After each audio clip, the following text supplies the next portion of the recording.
Assalamualaikum warahmatullahi wabarakatuh. Kami dari kelompok 7 ingin mempresentasikan hasil kerja kami dalam manajemen SDM yang berjudul prestasi kerja. Sebelumnya izinkan kami untuk memperkenalkan anggota kelompok 7, yaitu saya sendiri Ardia Cahyani dan teman saya Muti Melina dan Rizkyani. Untuk pembahasan pertama akan disampaikan oleh saya sendiri.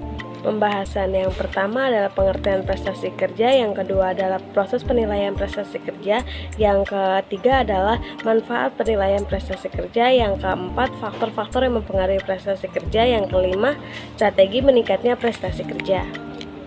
Pengertian prestasi kerja menurut Hasibuan 1995, prestasi kerja adalah suatu hasil kerja yang dicapai seseorang dalam melaksanakan tugas-tugas yang dibebankan kepadanya yang didasarkan atas kecakapan, pengalaman, dan kesungguhan serta waktu.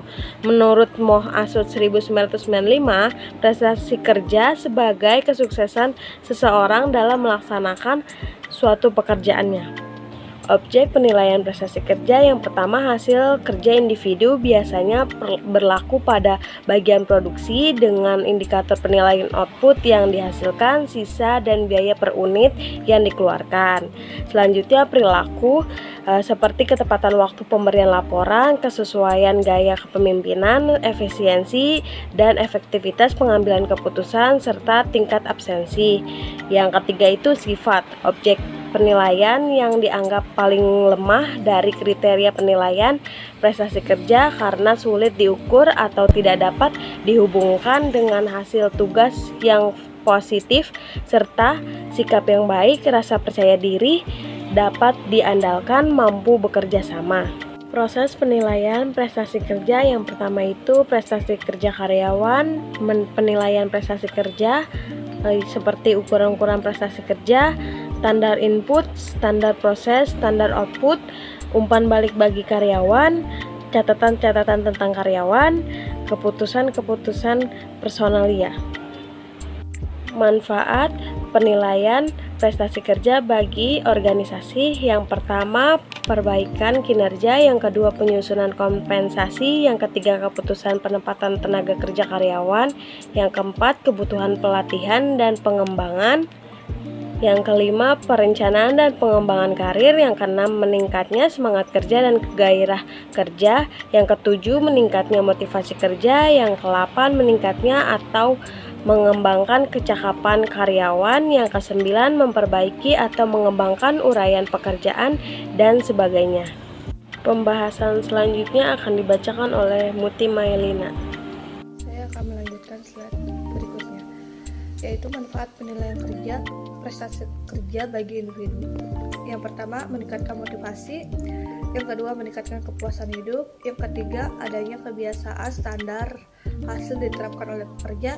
Yang keempat, umpan balik dari kinerja yang akurat dan konstruktif.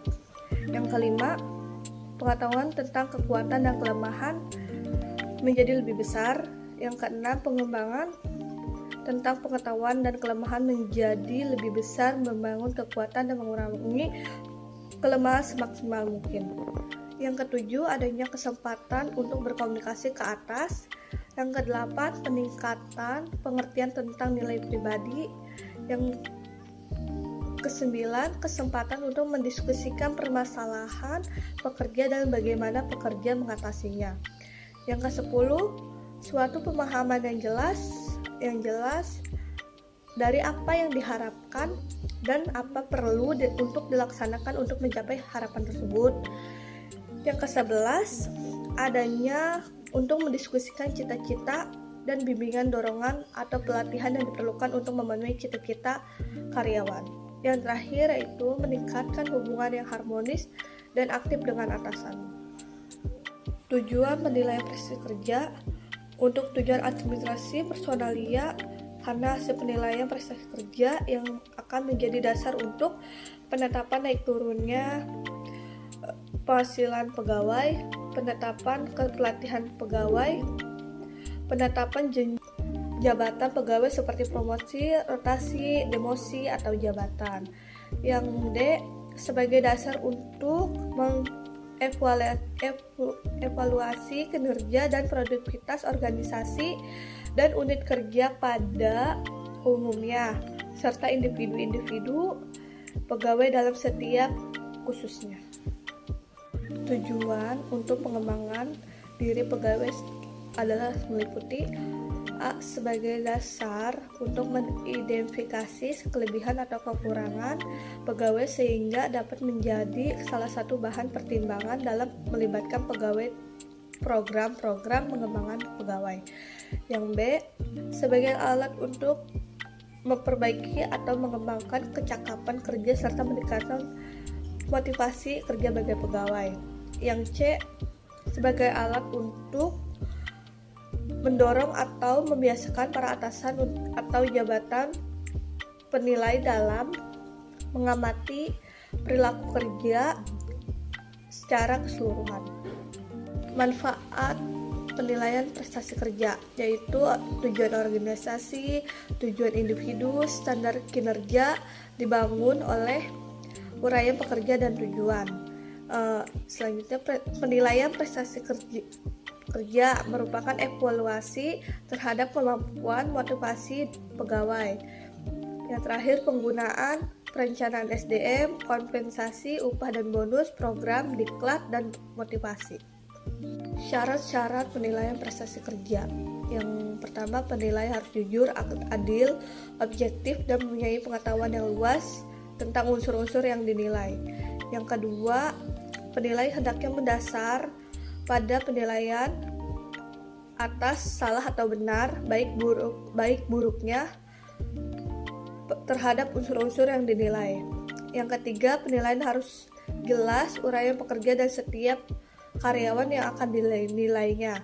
Yang keempat, penilai harus mempunyai kewenangan formal supaya dapat melaksanakan tugas dengan baik. Yang terakhir, penilai mempunyai keimanan yang kuat supaya hasilnya jujur dan adil. Terima kasih. Selanjutnya akan dibacakan oleh Rizky Ati. Metode penilaian prestasi kerja. Yang pertama, metode penilaian prestasi kerja masa lalu atau tradisional. Yang pertama, ada skala peringkat. Kedua, checklist. Ketiga, metode pilihan terarah. Keempat, teknik insiden kritikal. Kelima, skala peringkat yang dikaitkan dengan perilaku. Keenam, metode evaluasi lapangan. Yang kedua, metode penelitian prestasi kerja yang berorientasi masa depan atau modern. Yang pertama, penilaian diri sendiri. Kedua, manajemen berdasarkan sasaran. Ketiga, penilaian psikologikal. Keempat, pusat-pusat penilaian. Adapun prosedur tolak ukur penilaian prestasi kerja. Yang pertama, visi dan misi perusahaan. Kedua, struktur organisasi perusahaan. Ketiga, jabatan-jabatan perusahaan. Keempat, tugas-tugas perusahaan. Kelima, hasil kerja jabatan. Target dari pemegang saham perusahaan, yaitu tolak ukur kinerja jabatan atau job performance standard, itu ada quantity, quality, and cost. Faktor-faktor yang mempengaruhi prestasi kerja. Terdapat dua faktor yang mempengaruhi prestasi kerja, yaitu faktor individu dan faktor lingkungan. Faktor-faktor individu yang dimaksud adalah yang pertama, usaha, yang menunjukkan sejumlah sinergi fisik dan mental yang digunakan dalam menyelenggarakan tugas. Yang kedua, abilities, sifat-sifat personal yang diperlukan untuk melaksanakan tugas. Yang ketiga, role atau task perception, segala perilaku dan aktivitas yang dirasa perlu oleh individu untuk menyelesaikan suatu pekerjaan. Adapun faktor-faktor lingkungan yang mempengaruhi prestasi kerja adalah yang pertama, kondisi fisik, yang kedua, peralatan, yang ketiga, waktu, yang keempat, material, yang kelima, pendidikan, yang keenam, supervisi, yang ketujuh, desain organisasi, yang kedelapan, pelatihan, dan yang kesembilan, keberuntungan. Strategi meningkatkan prestasi kerja. Yang pertama, menjaga passion. Yang kedua, menciptakan tantangan. Yang ketiga, belajar dari kesalahan. Yang keempat, tingkatkan skill. Yang kelima, selalu positif. Yang keenam, membantu rekan kerja. Dan yang terakhir, bersyukur. Sekian presentasi dari kelompok 7. Mohon maaf bila ada kesalahan dalam penyampaian materi. dan kekurangannya. Wassalamualaikum warahmatullahi wabarakatuh.